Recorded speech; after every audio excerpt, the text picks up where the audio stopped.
من شدم دل دادت، دل داده را تقصیر نیست.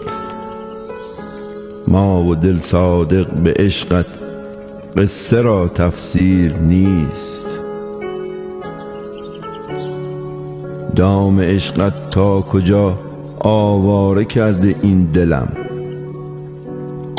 این همه آوارگی از حکمت تقدیر نیست. هم نفس بودی که ما هم هر نفس یادت کنیم، این نفس جز تو دگر با همدمی درگیر نیست. مرغ خوشبختی گشوده بال و پر بر بام من، با تو اما این خوشی شایسته تأخیر نیست.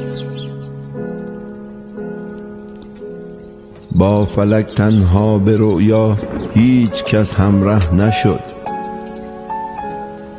چون نباشی خواب را باور به آن تعبیر نیست. کعبه دل تا شدی ما هم خدا را کافریم، دین دل هم با تو شد راهی به جز تکفیر نیست.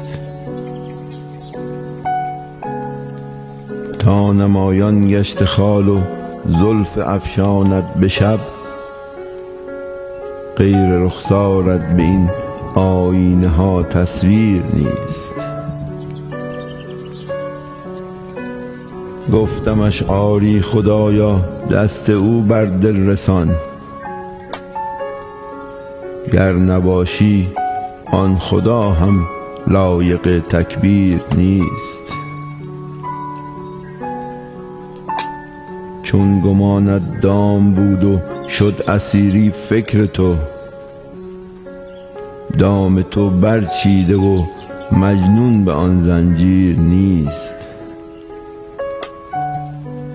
من بگفتم قصه و هیراب شد قاصد ز دل، تا بدانی عشق ما هم بر دلت تزویر نیست.